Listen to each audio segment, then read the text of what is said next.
Bonjour, bonjour mesdames et messieurs. Je voudrais d'abord vous remercier pour votre participation à ce point de presse qui nous permet, comme on fait toutes les semaines, de faire le point sur l'évolution de la crise sanitaire, de l'épidémie de la Covid-19, plus directement appliquée à la situation de notre région. Je remercie Monsieur le recteur qui est à nos côtés par le biais de l'audioconférence. Bonjour Monsieur le recteur. Je salue également Madame la rectrice de l'Académie de Dijon, qui je crois est à nos côtés. Également Monsieur Pierre Prilly, que vous le connaissez bien sûr sur ces sujets, notre directeur régional de l'Agence régionale de santé et mon directeur de cabinet, Afsoud, qui travaille avec les équipes de la préfecture et des services de l'État sur ces sujets. Je ne vais pas vous faire un trop long discours pour introduire cette séance, je vais me contenter peut-être des éléments essentiels parce que ces sujets, depuis quelques jours maintenant, sont très largement évoqués par la presse, par les médias. Mais vous le savez, le Premier ministre, hier, après les annonces du Président de la République, a présenté les dispositions et les mesures qui seront appliquées pour adapter le confinement qui était en vigueur depuis la fin du mois d'octobre dernier. Cette adaptation, je crois que c'est le premier point que je vais développer. Pierre Prilly pourra naturellement compléter mon propos. Cette augmentation, elle a été rendue possible par l'évolution de l'épidémie, par l'évolution favorable de l'épidémie. Le confinement a produit ses effets, il était donc, je crois, nécessaire. Il a fait la preuve de son efficacité. Nous l'avions d'ailleurs lors du premier confinement également constaté. Il a permis de freiner sensiblement la circulation du virus. Quelques chiffres, mais qui sont généraux au niveau national, qui ont été évoqués par le Premier ministre hier. Le Premier ministre évoquait le fait qu'il y avait début novembre 45 000 nouveaux cas par jour en France de personnes atteintes de la Covid-19 et que nous sommes en moyenne sur les 7 derniers jours glissants, nous sommes passés à 17 000, c'est-à-dire une division un peu plus que par 2. Quant au taux de reproduction du virus, vous avez le fameux R, il est aujourd'hui estimé à 0,65, donc il est passé en dessous de 1 depuis maintenant quelques jours. Je précise qu'il est supérieur à 1 dans plusieurs pays d'Europe, proches du nôtre d'ailleurs, en Suisse, en Italie et en Allemagne. Cette amélioration concerne aussi notre région. Les taux d'incidence baissent régulièrement depuis une quinzaine de jours dans les différents départements de la région. Le nombre de patients hospitalisés a amorcé sa diminution, ce qui permet de diminuer la pression qui reste quand même sensible, j'y reviendrai, sur nos hôpitaux. Ces résultats sont l'effort en réalité de tous, de tous les acteurs concernés, plus généralement de l'ensemble de nos concitoyens et de tous celles et ceux qui ont fait des sacrifices importants, notamment en fermant leurs activités, leurs commerces. Je pense aux petits commerces. Les résultats sont donc là, ce qui est donc le témoignage plutôt encourageant que l'esprit de responsabilité de tous peut permettre, nous le savons, avec le respect des mesures barrières, des règles de protection bien connues de tous maintenant, d'un certain nombre de précautions qui sont prises dans les rapports sociaux, dans le développement du télétravail. Donc ces dispositions permettent de maîtriser, de cantonner l'évolution de ce virus. Mais si la pression épidémique diminue, je crois qu'il faut bien avoir en tête qu'elle reste forte, que le virus tue naturellement toujours beaucoup trop de nos concitoyens et que la situation est fragile. On a vu d'ailleurs, c'est un peu surpris tout le monde, que le retournement fin d'été, début du mois de septembre, a été particulièrement rapide et démontre bien que la situation de maîtrise n'est pas acquise. Il faudra maintenir l'effort. J'ajoute également que notre région, il faut aussi l'avoir en tête également, est l'une des plus touchées du territoire national encore, qu'elle reste au-dessus de la moyenne nationale. Il faut dire que nous sommes à proximité des foyers principaux de l'épidémie. Dans notre pays, c'était plutôt sur la région Auvergne-Rhône-Alpes. Mais cette épidémie concerne également la Suisse et l'Allemagne, qui sont à proximité, nous avons des frontières communes avec ces deux pays. De ce fait, je pense que, compte tenu de la situation, la prudence, la précaution doit être encore plus forte ici, dans les départements de la région, qu'ailleurs sur le territoire national, parce que nous avons un effort supplémentaire à faire ici. Dans un tel contexte, je pense donc qu'il est bien prématuré de parler de déconfinement. Nous n'en sommes pas là. Il ne faut pas baisser la garde. Rien ne serait pire que de le faire en ce moment. Au contraire, alors que nous commençons à voir quelques résultats, il faut vraiment poursuivre dans la durée. Le gouvernement, vous le savez, a présenté sa stratégie. Le ministre en a parlé longuement hier avec les ministres concernés.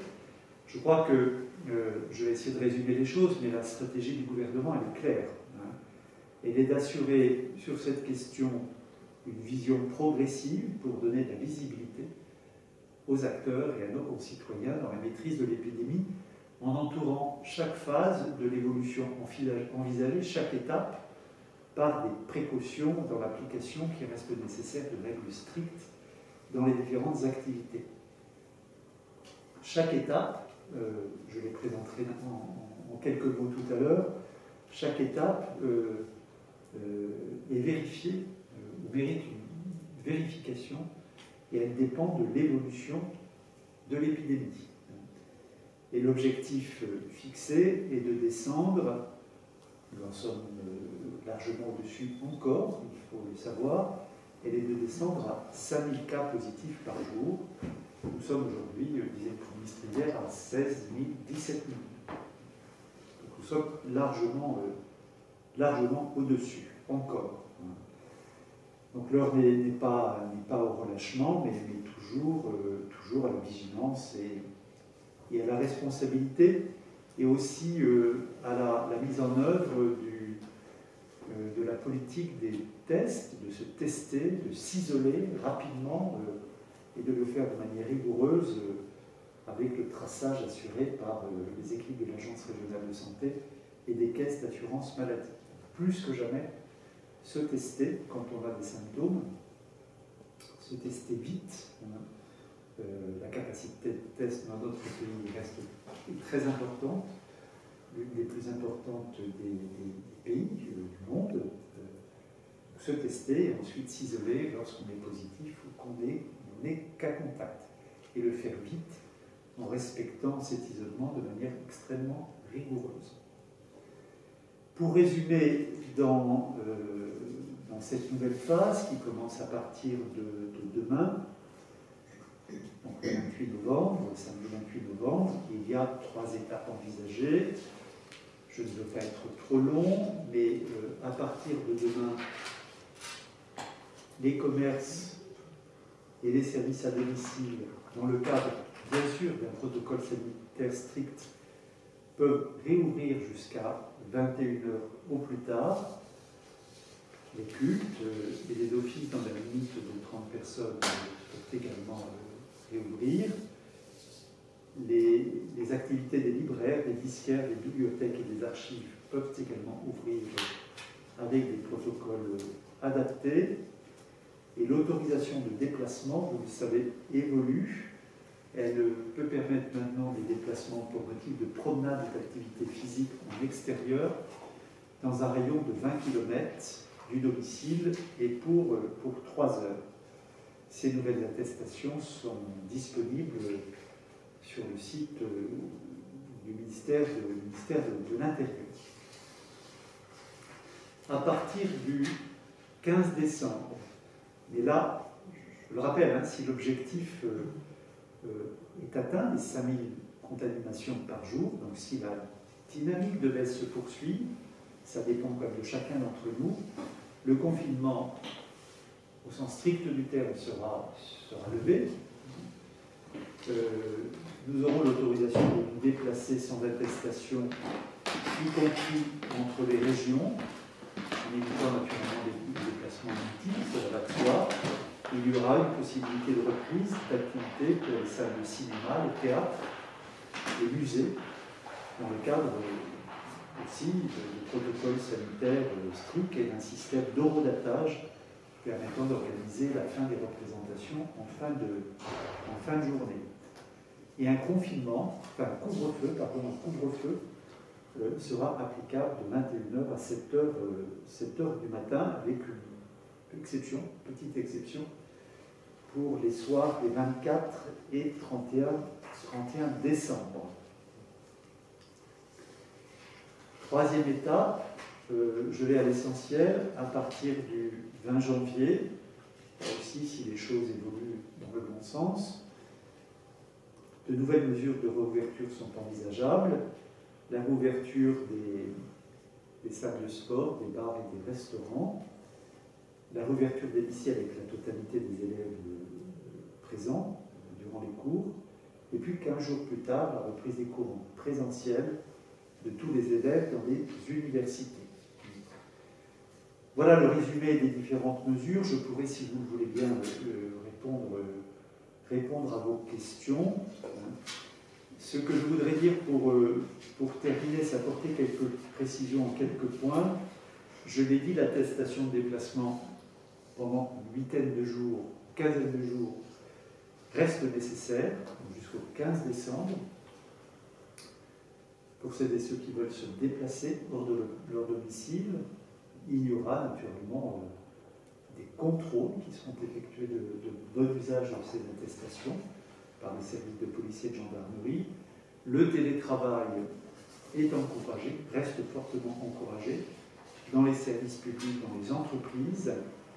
Les rassemblements familiaux sont possibles, mais nos concitoyens sont vraiment invités à limiter leur nombre. Le Premier ministre en a parlé très clairement hier.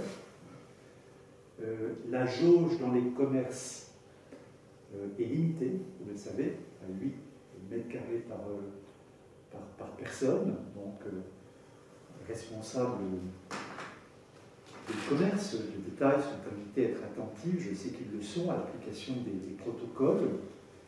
Je précise à cet égard que je vais être amené en ma qualité de préfet de la Côte d'Or à autoriser exceptionnellement l'ouverture des commerces de détail ce week-end, et puis ce dimanche qui vient, et les 4 dimanches du mois de décembre, pour permettre d'ailleurs à la fois un élargissement des plages de fréquentation, mais aussi de faciliter l'activité de nos commerces.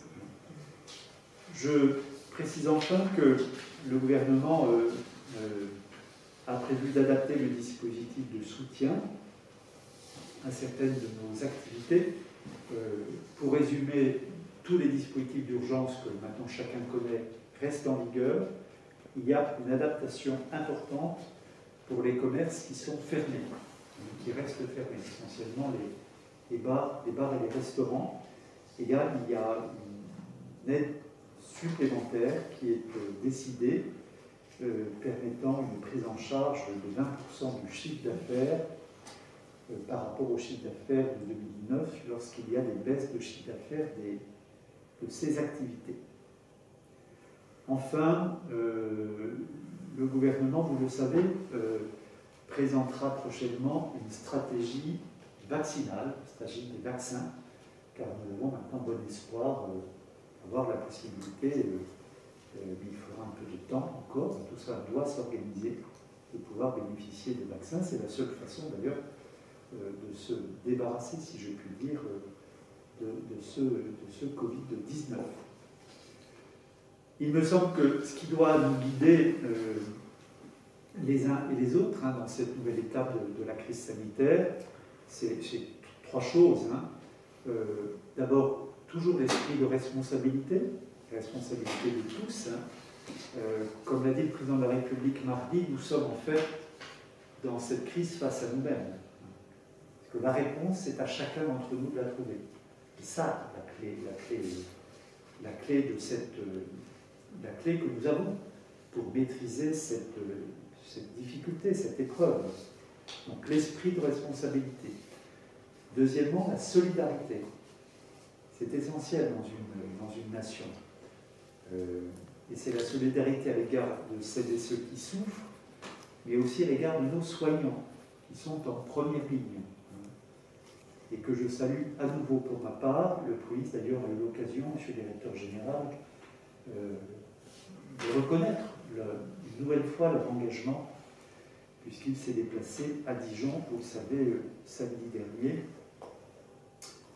et qu'il a visité les équipes très engagées du CHU de Dijon. Et puis enfin, je crois que le troisième facteur qui doit nous guider, c'est quand même la confiance. La responsabilité, la solidarité, la confiance. La confiance dans l'avenir de notre pays à surmonter cette épreuve. Et finalement d'en ressortir plus fort. Plus fort avec un pays sans doute plus solidaire, mieux armé à affronter ce type de crise, à l'évidence, plus souverain, des acteurs sans doute encore plus responsables, une société plus consciente aussi du rôle qu'elle peut jouer elle-même dans la maîtrise de ces sujets compliqués, une France plus respectueuse également de l'environnement et sans doute plus souveraine dans certaines de ses activités. Voilà les quelques mots que je voulais vous dire pour présenter ce point de presse. Je vais laisser maintenant, et je peux répondre bien sûr tout à l'heure avec David Absoud à certaines questions que vous nous posez. On a reçu deux questions, préalablement, j'y répondrai tout à l'heure. Je vais laisser monsieur le recteur de la région Bourgogne-Franche-Comté, Jean-François Chanet, si vous souhaitez nous dire quelques mots. Est-ce que vous m'entendez? Oui, on vous entend bien. Merci, monsieur le préfet. Bonjour à vous, bonjour à ma collègue Nathalie, qui doit être près de vous ou par téléphone, et à Pierre Cleville, bien sûr. Les chiffres que je vais donner confirmeront ce que vous venez de dire, monsieur le préfet.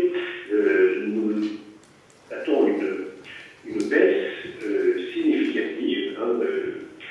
Pour la semaine écoulée, nous avons constaté 324 cas de Covid confirmés parmi les élèves, et presque moitié moins que la semaine précédente. Le vendredi 20 novembre, nous avions 633 élèves cumulés sur les 7 derniers jours, et cette semaine, nous en avons 324. Ça représente 0,13% des élèves de l'Académie de Besançon. La tendance est la même et plus accentuée encore chez les personnels, puisque nous avions pour la semaine, sur les 7 derniers jours avant le 20 novembre, 79 personnels qui étaient cas confirmés, et cette semaine nous avons 26 sur 22 770, c'est-à-dire 0,11%, alors que le 20 novembre nous étions à 0,35%. Et la semaine précédente à 0,36. Donc on a une diminution. Alors, cette diminution n'empêche pas qu'il y ait ici ou là des situations plus compliquées. Cette semaine, nous avons 13 classes fermées, alors que nous n'en avions que 7 la semaine dernière, mais ça s'explique par la situation dans un seul établissement, le collège de Marnay, où nous avons 10 classes fermées à lui seul, sur les 13. En fait, ces 13 classes se répartissent entre ce collège et un lycée de Besançon et l'EREA du Jura.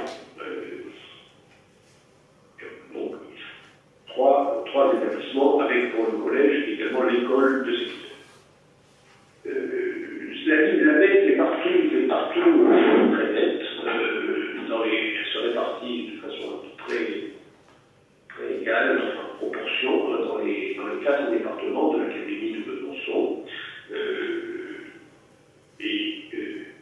Et une fois de plus, la démonstration est montée, de ce point de vue de la continuité, que les protocoles en place permettent de casser efficacement la chaîne de contamination dans les établissements scolaires, mais encore une fois, c'était déjà le cas depuis la rentrée de septembre.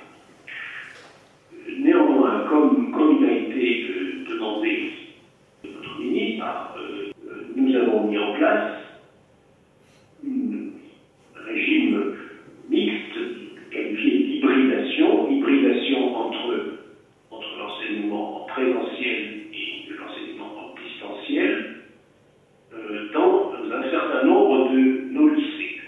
Pas tous, pas tous parce que ça n'était pas partout aussi nécessaire, compte tenu des effectifs, compte tenu de la disposition des lieux, pour éviter le traçage excessif.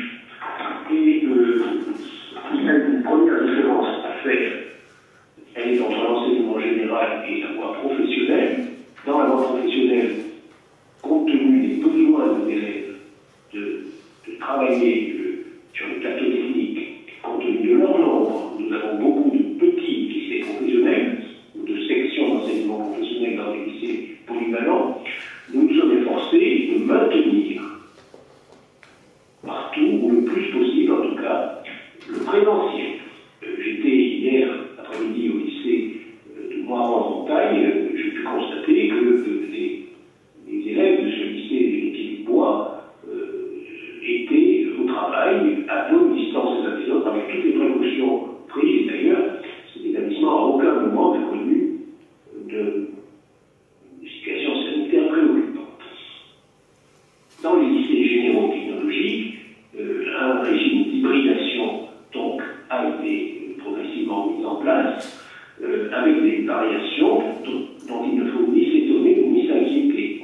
Il n'a à aucun moment été prescrit par le ministre de passer en distanciel à 50% selon une formule invariable. Au contraire, ce qui est souhaité et ce qui a été fait, c'est une adaptation travaillée au cas par cas par une équipe pédagogiquement pertinente et suivie, contrôlée et accompagnée par une cellule académique, comme il en existe évidemment dans chacune des 2 académies et dans les autres aussi en France, qui a conseillé, a fait partager, a contribué au partage des réflexions des établissements entre eux, et avec le souci prioritaire de trouver les formules les plus adaptées pour que les élèves pâtissent le moins possible de cette situation. Ce qui supposait aussi d'accompagner leurs ressources en équipement qui est variable entre les familles. Donc là aussi, nous sommes dans un travail fin de mise à disposition de matériel, le cas échéant, avec l'aide des collectivités, en l'occurrence la région, bien sûr. Ce que nous pouvons dire encore, c'est que tout ceci est complété sous le pilotage des préfets par le déploiement de tests antigéniques qui viennent en complément, en appoint, et qui font l'objet d'une circulaire interministérielle qui a déjà été évoquée, mais qui commence donc dans le déploiement commence à s'organiser entre nous. Mais donc il faut bien rappeler que la première disposition est de faciliter autant que possible le dépistage par des tests en laboratoire de biologie médicale, des tests PCR, pour lesquels une priorité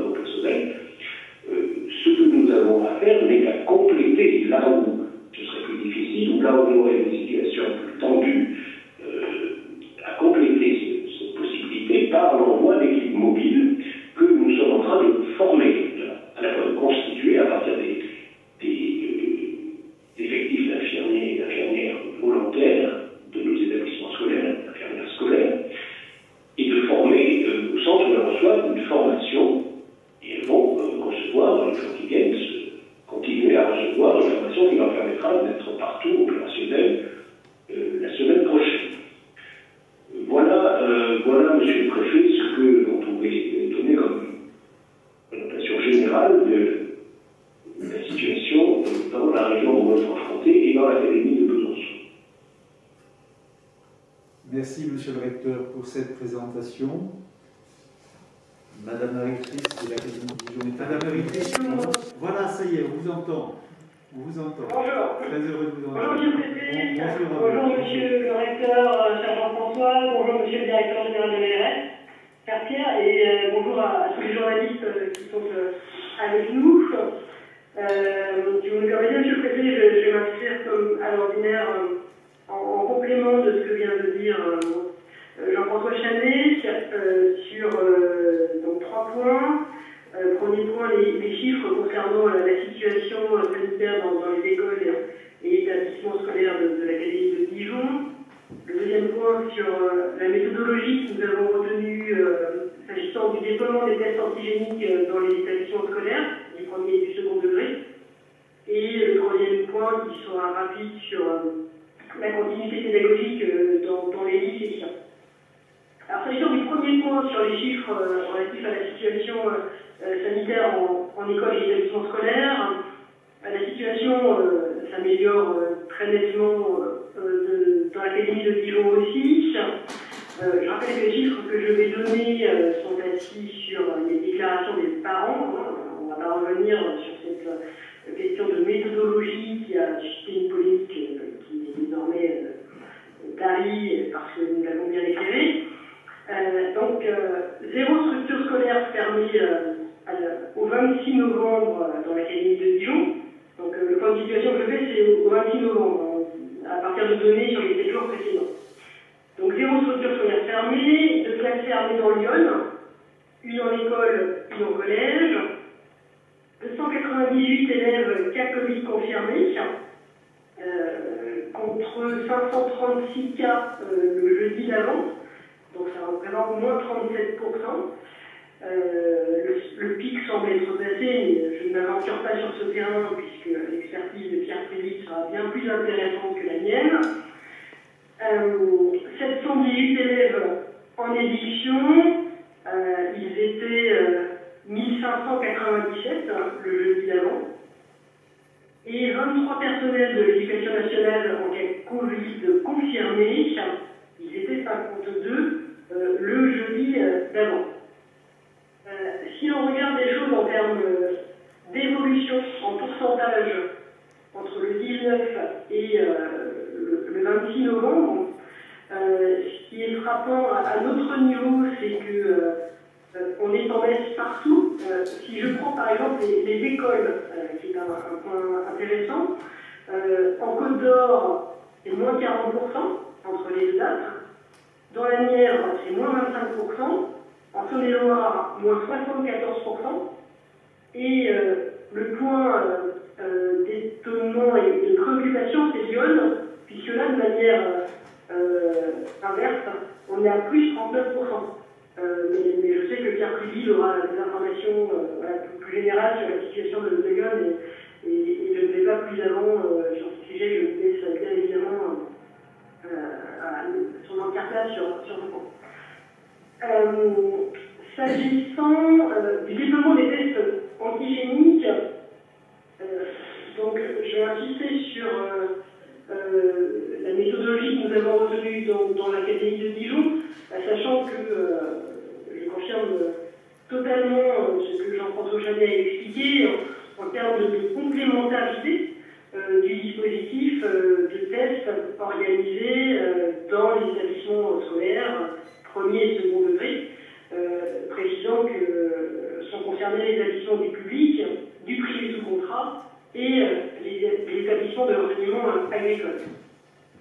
Alors on se situe en complément, donc les tests qui sont effectués en laboratoire de biologie médicale et donc désormais avec une priorité pour les professionnels des établissements scolaires. Se poser à nous, on va dire, 3 types de questions. Puisqu'on est en complément, quels établissements ciblés, quels établissements scolaires ciblés, quels sont les critères d'éligibilité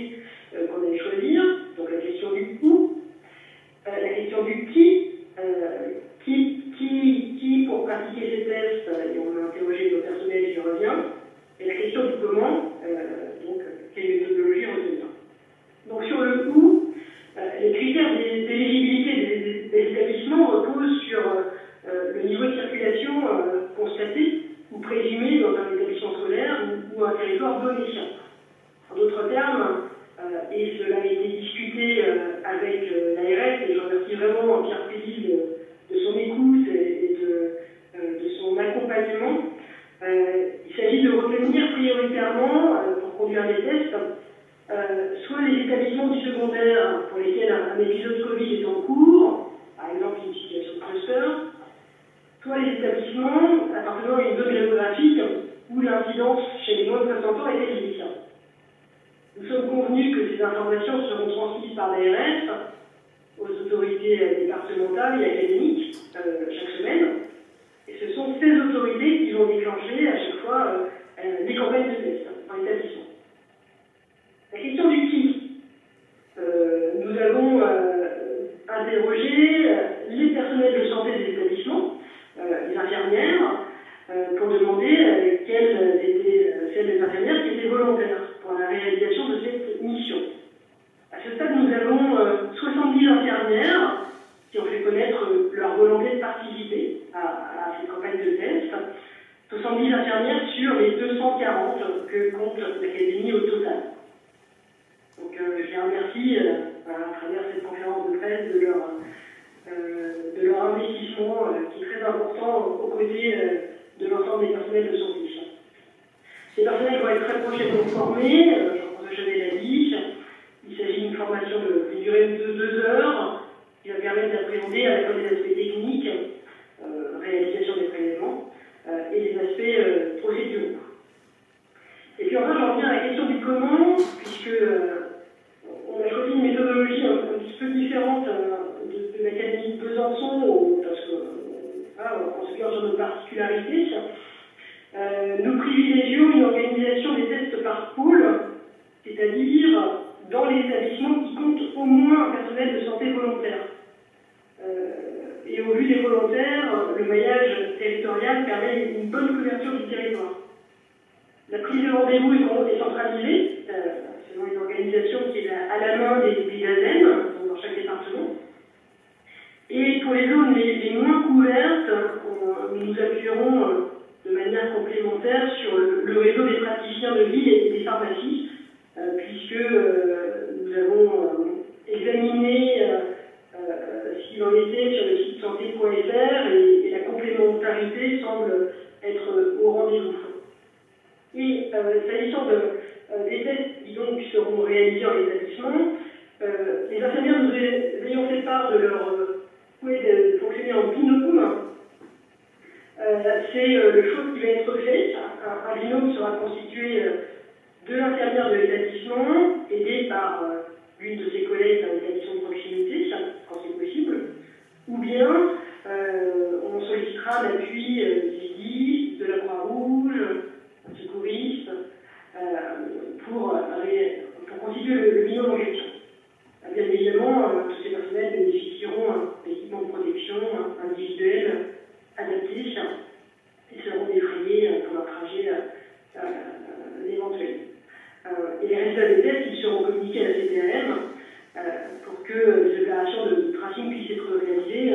Je vous rappelle que les infirmières scolaires sont en responsabilité du tracing relevant du champ scolaire et la CTRM assure de son côté le tracing familial et privé. On sera prêt pour la semaine prochaine pour démarrer ces campagnes de tests ciblés. Je finis sur un point très rapide sur l'état de la continuité pédagogique en lycée. Nous en sommes à ce jour à 40 projets d'adaptation pédagogique validés par la cellule académique continuité pédagogique. 6 projets sont en cours d'accompagnement avant validation. Et puis, s'agissant des projets qui avaient déjà été validés, 41 entretiens de suivi ont été réalisés une semaine après le démarrage, afin de vérifier que tout fonctionnait bien, d'être en conseil pour affiner le projet quand des difficultés de mise en œuvre pouvaient apparaître. Voilà, les choses sont vraiment satisfaisantes grâce à un énorme investissement de direction et des équipes pédagogiques. Il faut de nouveau les en féliciter. Voilà, Monsieur le Préfet, ce que je souhaite dire en complément de ce qu'a dit le recteur de région académique. Merci Madame la rectrice pour ces propos. Je vais maintenant laisser la parole à Pierre Prilly, le directeur général de l'Agence régionale de santé Bourgogne-Pierre, s'il vous plaît. Merci, Monsieur le Préfet. Bonjour à tous. Quelques mots sur la situation épidémique, ensuite sur la situation hospitalière et malheureusement également sur la mortalité. La situation épidémique continue à s'améliorer dans notre région. Je rappelle que sur tous les indicateurs de circulation virale, nous avons atteint dans la région un pic autour du 5 novembre et depuis nous nous inscrivons dans une baisse régulière. Je vais me concentrer sur les deux principaux indicateurs, le taux d'incidence, donc le nombre de nouvelles contaminations rapportées à la population, et le taux de positivité des tests. Sur le taux d'incidence, on est, selon les derniers chiffres de Santé publique France, un peu au-dessus de 200 pour 100 000 habitants. C'est quand même encore 120 points de moins que la semaine dernière, donc une belle amélioration en une semaine. Même chose sur le taux de positivité des tests, où on est un peu plus de 15%, près de 3 points de moins que la semaine précédente. Pour autant, ça reste une circulation virale très élevée. Donc il faut à la fois se réjouir de cette amélioration, mais ne pas perdre de vue que le virus circule de manière encore très intense dans notre région, puisque le taux d'incidence dont je parlais tout à l'heure, de plus de 200 pour 100 000 habitants, c'est certes beaucoup moins que début novembre, où on était à 600, mais ça reste 4 fois plus que le seuil d'alerte de 50 pour 100 000 habitants. Et j'ajoute que malheureusement, on continue à observer dans notre région une incidence supérieure parmi la population des personnes de plus de 65 ans à ce qu'elle est dans la population générale, puisqu'on est autour de 250, donc 50 points de plus parmi les plus de 65 ans, alors que, je rappelle, vous le savez tous, c'est la tranche d'âge la plus fragile face à ce virus. Vous l'avez dit, Monsieur le Préfet, il faut vraiment que nos concitoyens en aient conscience. La Bourgogne-Franche-Comté est avec la région Auvergne-Rhône-Alpes. Ces deux régions sont les deux régions les plus touchées par l'épidémie, où le virus circule de manière la plus intense à l'heure où nous parlons. Et notre région est très très au-delà de la moyenne nationale sur les deux chiffres que je viens d'indiquer. L'incidence en France, elle est autour de 130 pour 100 000 habitants. On est 70 points au-dessus. Le taux de positivité des tests, en France, il est d'à peu près 12%. On est plus de 3,5 points au-dessus. Donc, il faut bien comprendre que, à partir de demain, vous l'avez dit, Monsieur le Préfet, les habitants de la région vont bénéficier des mêmes allègements des mesures de confinement qu'ailleurs, alors que la situation est ici encore plus fragile qu'ailleurs. Et ça nous oblige tous, tous les Bourguignons et les Francs-Comtois, à être encore plus vigilants et plus rigoureux qu'ailleurs dans le respect des mesures en vigueur, il en reste quand même beaucoup, et le respect des gestes barrières en toutes circonstances.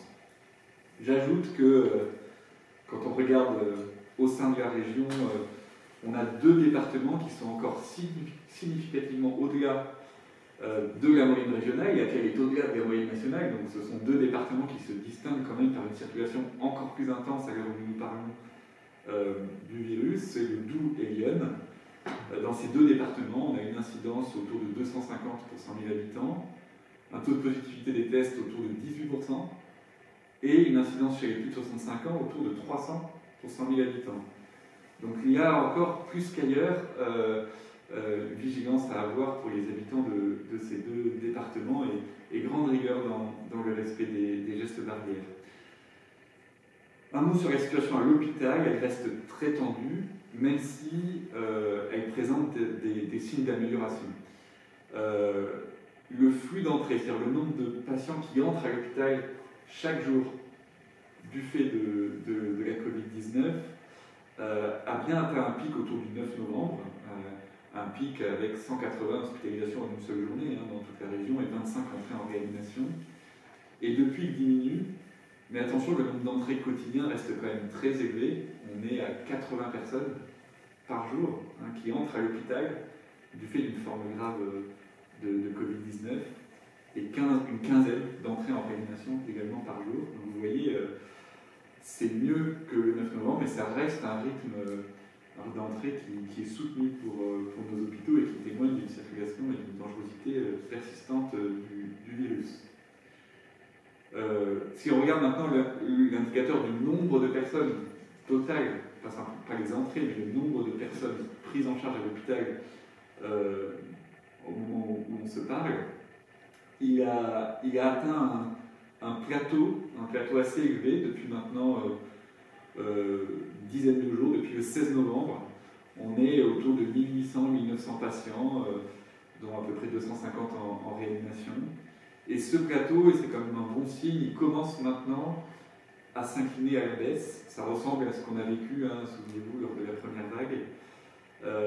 Et hier, je vous donne les données d'hier, parce que nous nous retrouvons de manière plus tôt que d'habitude, et les données hospitalières remontent, vous le savez, autour de 14 heures.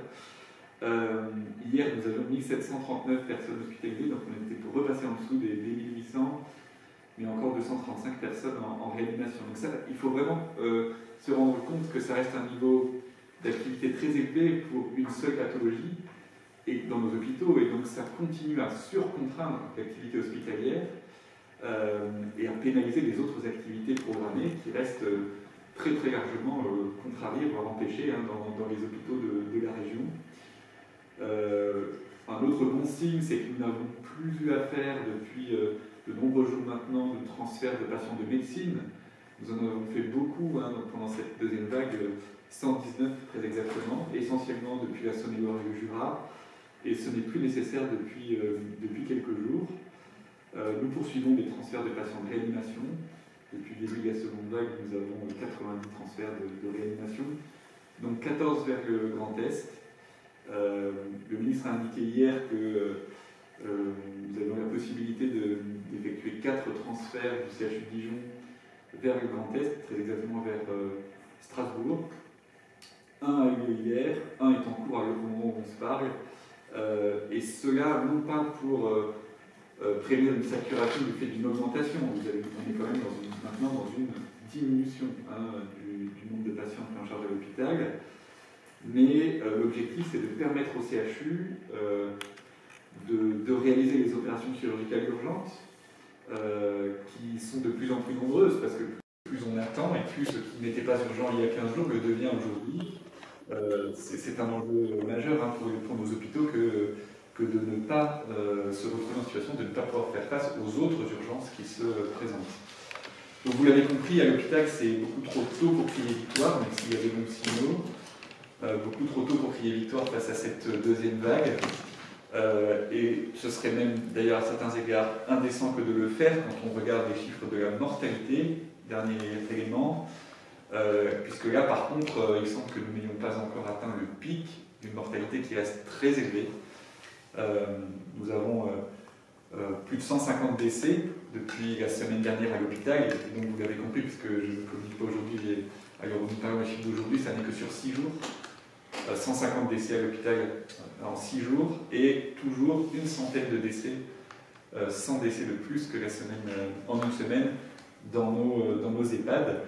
Au total, depuis le début de cette épidémie, plus de 2800 patients ont perdu la vie dans les hôpitaux et les établissements médico-sociaux de notre région.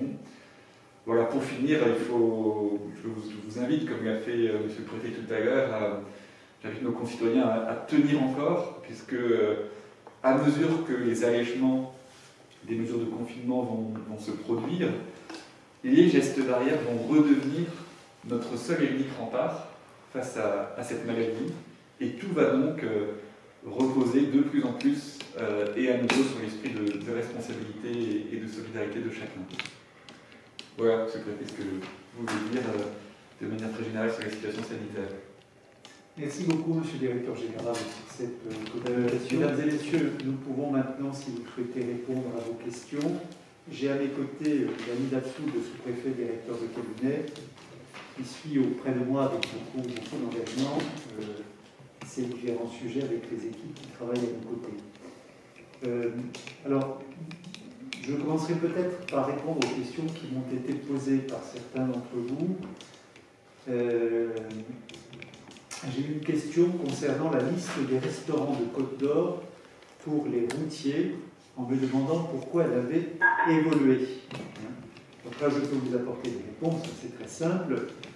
Dans le cadre logique du confinement, il y a eu une liste qui a été établie de restaurants routiers pouvant ouvrir qui a été établi au niveau national sur la base de critères négociés avec la profession des transporteurs routiers au niveau central avec un nombre par région.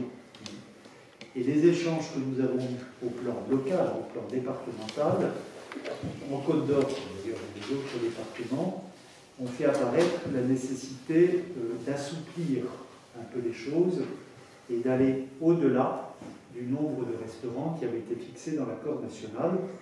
Donc nous sommes par exemple pour la Côte d'Or passés de 5 restaurants accueillant des professionnels du transport routier à 7 restaurants. Voilà la raison pour laquelle il y a une évolution. Elle est liée aux échanges que nous avons eus avec les organisations professionnelles. Une deuxième question a été posée, nature très différente, portant sur le bilan des interventions pour violences intrafamiliales en zone police et gendarmerie depuis septembre ou depuis le début du confinement.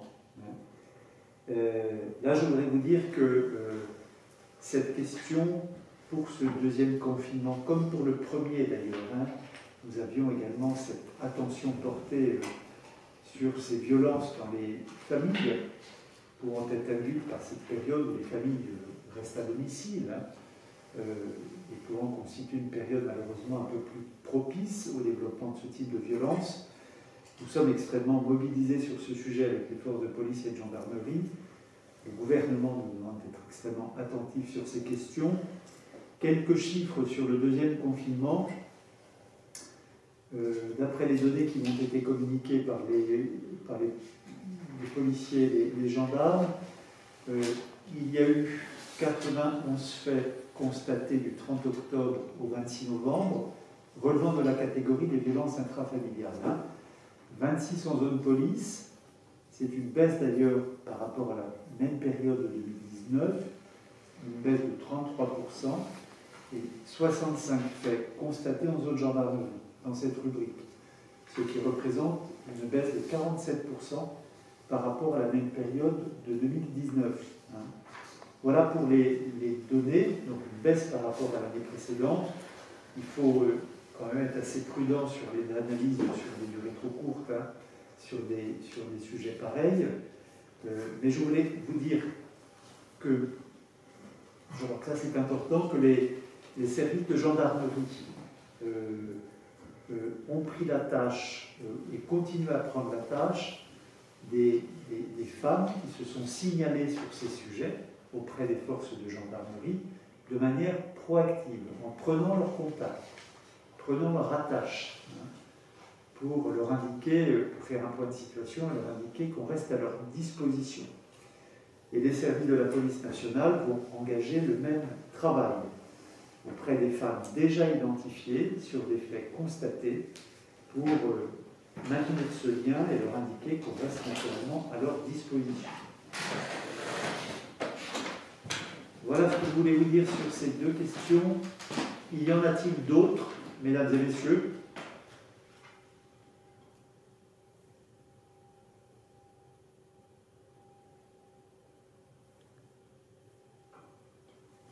Vous n'avez pas d'autres sujets de questions? Ça, c'est étoile 6.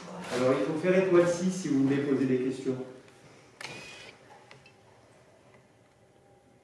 Étoile 6. Oui, bonjour, Caroline Girard, provient de Républicaine. Oui, J'avais une petite question en lien avec les chiffres qui avaient été montés par Madame la rectrice, et notamment la particularité du département de Lyon, sur ce pourcentage de 39% d'augmentation, alors que tous les voyants semblent être plutôt à descendre dans les autres départements. À ce sujet, justement, est-ce que M. le Président, vous auriez un commentaire à faire sur cette spécificité? Ça rejoint l'analyse que je vous ai présentée sur le fait que Lyon fait partie, avec le Doubs, des deux départements où ça baisse moins qu'ailleurs. Enfin, ça baisse quand même en incidence globale, c'est-à-dire qu'on est en incidence inférieure à ce qu'elle était il y a une semaine, mais ça baisse moins vite. Et le taux de positivité reste très élevé, on est autour de 18%. Rendez-vous compte, la moyenne nationale c'est 12%. Donc, alors il n'y a pas de recette miracle, dans Lyon comme ailleurs, c'est respect absolu des gestes barrières, recours au dépistage, etc. mais ça veut probablement dire, et votre journal fait partie de la solution, qu'il faut que les habitants de Lyon en aient conscience. Hein, pas une raison pour paniquer ou que sais-je, hein, mais c'est une raison pour faire particulièrement attention au quotidien. Et puis par ailleurs, nous travaillons localement, il y a des délégations départementales, en lien avec la préfecture, les professionnels de santé et les élus pour proposer des opérations de dépistage pour aller débusquer les personnes positives qui s'ignorent. C'est toujours la même chose, hein, les contaminations. Vous savez, ce ne sont pas des contaminations, personne ne se contamine volontairement, ce sont des personnes qui s'ignorent positives et donc le virus circule plus. Donc voilà, c'est plus un message de vigilance, même si, à la différence de ce que constate le rectorat, on n'a pas une hausse quand même. On a une baisse, mais une plus petite baisse qu'ailleurs, et donc c'est un signal de vigilance. D'ailleurs, on le voit à l'hôpital, hein, puisque le flux des hospitalisations, et ça concerne essentiellement plus que Sud-Lyon que le Nord-Lyon, reste assez élevé et ne s'oriente pas à la baisse autant qu'ailleurs. Merci, Merci. Oui, merci Monsieur le Directeur Général. Voyez-vous d'autres sujets évoqués? Oui, bonjour. Damien Janvier, de la Commission Info à Besançon. Une question statistique pour M. Friedil. Combien dans la région de personnes ont été à nouveau contaminées par la Covid? Vous voulez dire des cas de recontamination?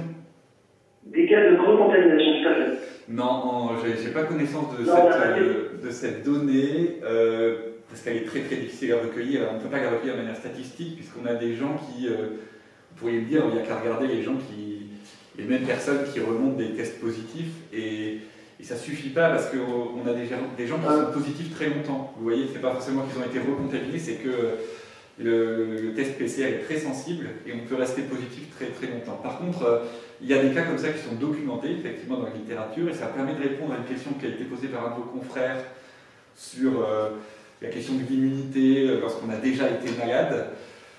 C'est une question à laquelle il n'y a pas de réponse. Plus le temps avance, plus on va en avoir.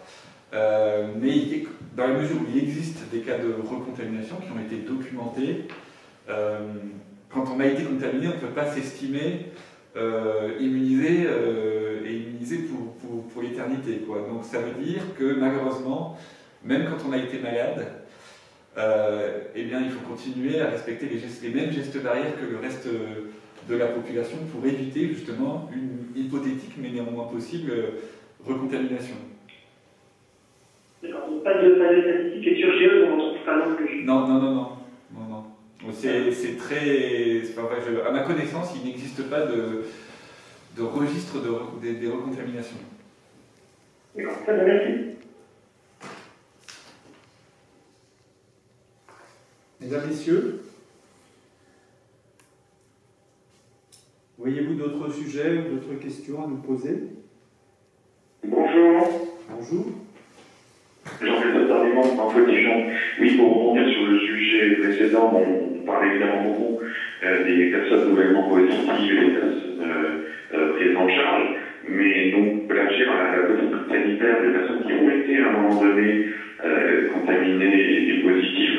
Il y a peu de communication et peu de repères indiqués à ces personnes-là. Donc vous venez d'en indiquer un concernant l'immunité qu'il ne faut pas considérer comme active, mais il y a peu de démarches de sensibilisation sur comment ces personnes doivent se comporter, comment elles doivent encore continuer de respecter les gestes barrières. Alors oui, voilà, donc ça me permet de répondre à cette question. Ces personnes comme les autres doivent continuer à respecter les gestes barrières. Et s'agissant de leur suivi médical, parce que je crois que votre question portait aussi sur le sujet, il est réalisé en fait dans le cadre normal d'un suivi médical par le médecin traitant, par un médecin généraliste. Charge à lui à la fois d'assurer la suite de la prise en charge après l'hôpital et le cas échéant le recours à des spécialistes, j'ai envie de dire comme dans le cadre habituel de l'exercice d'un médecin généraliste, d'un médecin traitant. Donc, il n'y a pas de parcours de soins spécifiques à un patient qui sort de l'hôpital. Il y a une prise en charge par son médecin traitant. Après, bien sûr, il y a la mise en œuvre de compétences de ce médecin qui sont elles-mêmes très spécifiques, mais voilà, il n'y a pas un suivi à l'hôpital, par exemple, uniquement pour ces patients-là. Ils sont suivis par leur médecin traitant. D'accord, merci. Et une question, je ne sais pas si c'est pour Madame la rectrice ou pour Monsieur le préfet. On nous alerte concernant la situation au groupe scolaire Saint-Joseph à Dijon. Les élèves sont 100% en présentiel et notamment sur les temps de cantine. Les élèves ne constatent pas, comme dans d'autres établissements, des dispositions à quinconce pour s'éloigner un peu. Est-ce que vous avez un suivi de la situation dans ce groupe scolaire? Là, je vais me permettre de laisser la parole à Madame la rectrice, parce que je n'ai pas ce type d'information. Les avez-vous, Madame la rectrice? Pouvez-vous répondre à cette question? J'ai pas d'alerte qui me soit remontée à moi directement, mais simplement, comme l'ensemble des établissements privés sous contrat, le lycée Saint-Joseph peut tout à fait être accompagné par votre équipe académique sur la mise en place de solutions adaptées. Je crois qu'il y a eu, pourtant, et je ne sais pas, vous m'étonnez, des adaptations pédagogiques au lycée Saint-Joseph. Je n'ai pas d'alerte sur la situation de la cantine, mais on peut regarder. Mais nous accompagnerons le lycée de la même manière que les établissements publics. Je vous remercie. Merci, Madame la rectrice. Madame, vous avez une question, je pense, à vous poser. Oui, s'il vous plaît, pour Monsieur Pierre Fibil. Vous avez, au niveau de Chamaillot, pour ne pas le citer, à l'EHPAD, il a été préconisé de faire un test antigénique 72 heures avant la visite des parents, pour visiter ses parents. Or, c'est très compliqué. Et est-ce qu'il ne serait pas aussi possible, plutôt que ce test, déjà de pouvoir refaire comme au premier confinement, c'est-à-dire de tester au niveau température? Et une deuxième question, s'il vous plaît. Vous parlez de transfert au niveau du Grand Est. Est-ce qu'il n'est pas possible que ces patients soient pris en charge ici, au niveau des cliniques? Merci. Alors, sur votre première question, donc, pour les tests, notamment dans le cas de visite en EHPAD, effectivement, le test de température, la prise de température ne peut pas se substituer à un test. Pourquoi? Parce que la température, c'est la recherche d'un symptôme, mais parmi de très nombreux symptômes, et le fait de ne pas avoir de température n'est pas du tout identique au fait d'avoir un test négatif. Donc un test est beaucoup plus précis sur le fait d'être porteur ou pas du virus qu'une simple prise de température qui ne suffit pas à écarter le fait qu'on est soi-même porteur du virus. S'agissant des transferts de patients, les cliniques, et en particulier les cliniques dijonnaises, puisque c'est la question de porte sur Dijon, sont particulièrement impliquées aujourd'hui aux côtés du CHU dans la prise en charge des patients. L'objectif de ces transferts, c'est de permettre de reprendre un minimum d'activités chirurgicales. Encore une fois, on n'est pas dans la programmation d'activités chirurgicales qui peuvent attendre, c'est que un certain nombre de ces opérations sont vraiment urgentes, et même vitales pour les patients, et donc le CHU ne doit pas les interrompre. Or, plus le temps passe, et il le fait d'ailleurs au quotidien, de nombreuses interventions chirurgicales urgentes sont prises en charge au CHU ou au sein des cliniques, puisque vous savez que les accords passés entre le CHU et les cliniques font que certaines interventions sont, comme on dit, déportées, c'est-à-dire que les chirurgiens du CHU vont opérer dans le bloc opératoire des cliniques. Simplement, plus on attend, plus le nombre de situations qui peut-être il y a 2 semaines n'étaient pas urgentes, maintenant quand même le deviennent, et donc le nombre et s'ajoute aux urgences qui s'intercalent. Donc la situation qu'on vit aujourd'hui n'est pas préoccupante parce qu'on est sur un plateau et qui commence à s'incliner à la baisse, mais on veut absolument éviter toute situation où